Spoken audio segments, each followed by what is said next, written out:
Hello friends, स्वागत है आपको आर के स्टडी ज्ञान यूट्यूब चैनल पे। तो दोस्तों, आज हम लोग बात करने वाले हैं जो है सोशल साइंस के पॉलिटिकल साइंस। ठीक है, पॉलिटिकल का साइंस का जो है पॉलिटी का जितने भी ऑब्जेक्टिव क्वेश्चन है दोस्तों, उसके आज चैप्टर फर्स्ट जो है कवर करने वाले हैं। चैप्टर फर्स्ट का नाम क्या है दोस्तों? लोकतंत्र में सत्ता की साझेदारी। ठीक है फ्रेंड, तो ये 10th क्लास के लिए 2025 एग्ज़ाम के लिए बहुत ही इंपॉर्टेंट है दोस्तों। तो आप लोग को इसको याद कर लेना है ऑब्जेक्टिव को। ठीक है, तो चलिए फ्रेंड, इससे पहले हम लोग एक मोटिवेशनल लाइन पढ़ लेते हैं। समय और शिक्षा का सही उपयोग ही व्यक्ति को क्या बनाता है? तो सफल बनाता है दोस्तों। ठीक है, तो समय और शिक्षा का जो है सही उपयोग कीजिए आप लोग, तभी जो है आपको सफल बनेंगे। ठीक है, तो चलिए फ्रेंड, अब शुरू करते हैं अब आज के ऑब्जेक्टिव क्वेश्चन, यानी कि फर्स्ट नंबर चैप्टर से दोस्तों। ये पॉलिटी का है दोस्तों। ठीक है, जो है पॉलिटिकल साइंस यानी कि लोकतांत्रिक राजनीतिक जो है राजनीति विज्ञान। ठीक है, तो चैप्टर फर्स्ट है दोस्तों, लोकतंत्र में सत्ता की साझेदारी। ठीक है दोस्तों, तो लोकतंत्र में सत्ता की साझेदारी के जितने भी ऑब्जेक्टिव हैं, सो फ्रेंड इस वीडियो में हम लोग जानेंगे। ठीक है फ्रेंड, उसके बाद नेक्स्ट जो है चैप्टर को हम लोग कवर करेंगे। ठीक है, सत्ता में साझेदारी की कार्य प्रणाली। ठीक है, तो चलिए फ्रेंड शुरू करते हैं आज के वीडियो को। सो फ्रेंड, सबसे फर्स्ट नंबर प्रश्न में है, सामाजिक विभाजनों को संभालने के संदर्भ में इनमें से जो है कौन सा कथन लोकतांत्रिक व्यवस्था पर लागू नहीं होता? तो वो कौन सा कथन लोकतंत्र जो है व्यवस्था पर लागू नहीं होता दोस्तों? तो देख लीजिए नीचे में, ऑप्शन नंबर जो है डी ऑप्शन सही हो जाएगा। लोकतंत्र सामाजिक विभाजनों के आधार पर समाज को विखंडन की ओर ले जाता है दोस्तों। ठीक है, उसके बाद चलिए ऑप्शन जो है डी ऑप्शन सही हो जाएगा। उसके बाद नेक्स्ट प्रश्न है दोस्तों, निम्नलिखित कथनों पर विचार करें। तो निम्नलिखित कथन है जिसमें विचार करना है आपको। तो सबसे फर्स्ट नंबर में है, जहाँ सामाजिक अंतर एक दूसरे से टकराते हैं वहाँ सामाजिक विभाजन होता है दोस्तों। तो ये बिल्कुल जो है गलत है। ठीक है, उसके बाद यह संभव है कि एक व्यक्ति की कई पहचान होती है। तो बिल्कुल संभव है दोस्तों, एक व्यक्ति की कई पहचान होती है। ठीक है, तो correct answer option number B ही सही हो जाएगा। तो चलिए नेक्स्ट प्रश्न की ओर चलते हैं दोस्तों, ऑप्शन नंबर बी सही हो जाएगा।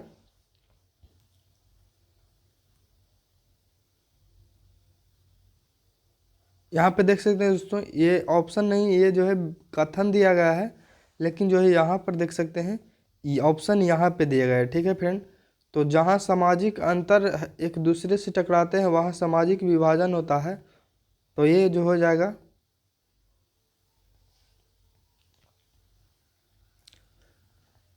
दो नंबर क्वेश्चन है दोस्तों, निम्नलिखित कथनों पर विचार करें। तो सबसे फर्स्ट नंबर जो है कथन है वो है, जहाँ सामाजिक अंतर एक दूसरे से टकराते हैं वहाँ सामाजिक विभाजन होता है। तो बिल्कुल सही है, जो जहाँ सामाजिक अंतर एक दूसरे से टकराते हैं तो वहाँ सामाजिक विभाजन हो जाता है। ठीक है, और दोस्तों नेक्स्ट है, यह संभव है कि एक व्यक्ति की कई जान पहचान होती है। तो बिल्कुल संभव है दोस्तों, यह एक जो है सॉरी एक व्यक्ति की जो है पहचान होती है, जो है हो जाएगा। ठीक है, कई पहचान होती है एक व्यक्ति की। तीन नंबर जो है कथन है, सिर्फ भारत जैसे बड़े देशों में सामाजिक विभाजन होते हैं। इन कथनों में से कौन से कथन सही है दोस्तों? तो इन कथनों में से कौन से कथन सही हो जाएगा? तो वो हो जाएगा दोस्तों बी ऑप्शन। दो पहला और दूसरा दोनों कथन सही है। ठीक है, तो ऑप्शन नंबर बी सही हो जाएगा। तो जहाँ सामाजिक अंतर एक दूसरे से टकराते हैं वहाँ सामाजिक विभाजन होता है, और जो है यह संभव है कि एक व्यक्ति की कई पहचान होती है। ठीक है फ्रेंड, तो यही करेक्ट आंसर है।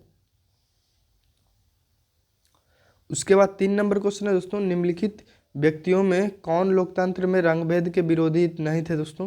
तो इनमें से जो है कौन जो है लोकतंत्र के रंगभेद के विरोधी नहीं थे? तो वो थे दोस्तों जेड गुडी। ठीक है, जेड गुडी। तो correct answer option number D सही हो जाएगा।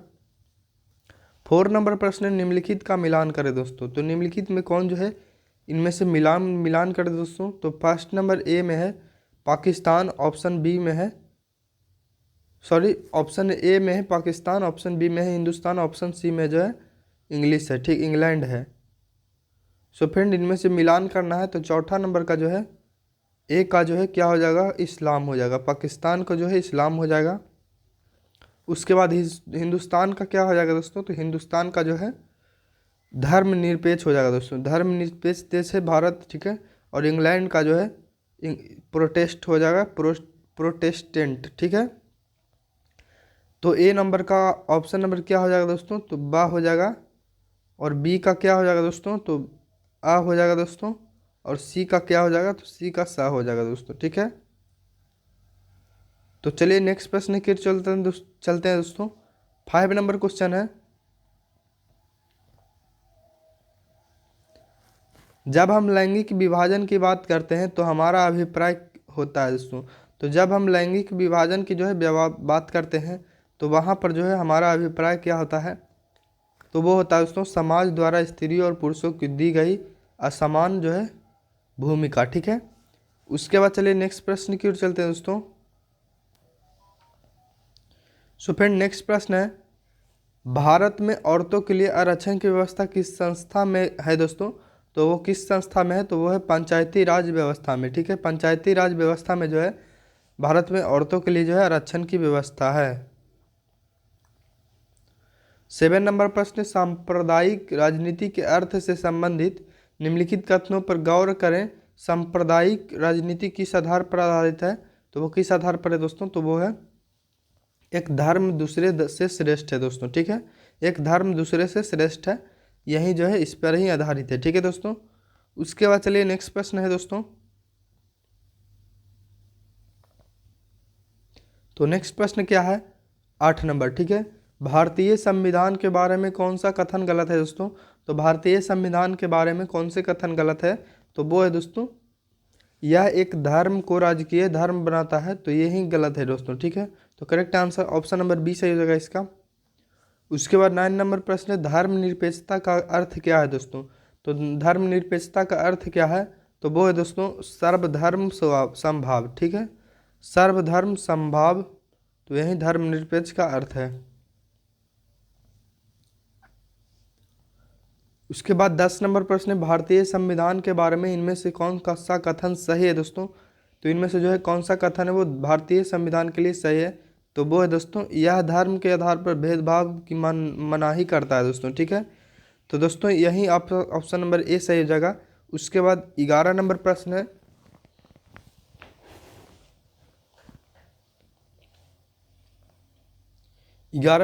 दोस्तों सांप्रदायिक राजनीति आधारित होती है दोस्तों। तो सांप्रदायिक राजनीति आधारित किस पर होती है दोस्तों, तो वो होती है धर्म पर, ठीक है। तो correct answer option number A सही हो जाएगा 11 का। उसके बाद चलिए नेक्स्ट प्रश्न की ओर चलते हैं दोस्तों। नेक्स्ट प्रश्न है 12 नंबर, लिच्छवी गणतंत्र भारत के किस राज्य में अवस्थित था दोस्तों, तो लिच्छवी गणतंत्र भारत के किस राज्य में जो है अवस्थित था, तो वो था दोस्तों बिहार में, ठीक है। बिहार में लिच्छवी गणतंत्र भारत के किस राज्य में था, तो बिहार में था दोस्तों। 13 नंबर प्रश्न है, धर्म को राजनीति से अलग नहीं किया जा सकता, यह किसने कहा था दोस्तों, तो धर्म को जो है राजनीति से अलग नहीं किया जा सकता, वो कहा था महात्मा गांधी ने कहे थे, ठीक है दोस्तों। उसके बाद चलिए नेक्स्ट प्रश्न की ओर चलते हैं दोस्तों। तो नेक्स्ट प्रश्न है 14 नंबर, कृषि कार्य में महिलाओं की भागीदारी है दोस्तों। तो कृषि कार्य में जो है महिलाओं की भागीदारी कितना है, तो वह है 40%, ठीक है। 40% कृषि कार्य में महिलाएं का भाग है। उसके बाद चलिए नेक्स्ट प्रश्न की ओर चलते हैं दोस्तों। अर्थशास्त्र पुस्तक किसने लिखी थी दोस्तों, तो अर्थशास्त्र जो है पुस्तक किसने लिखी थी, तो वो लिखी थी कौटिल्य ने, ठीक है। कौटिल्य ने जो है अर्थशास्त्र पुस्तक लिखे थे। तो correct answer option number B सही हो जाएगा। उसके बाद दोस्तों नेक्स्ट प्रश्न है 16 नंबर,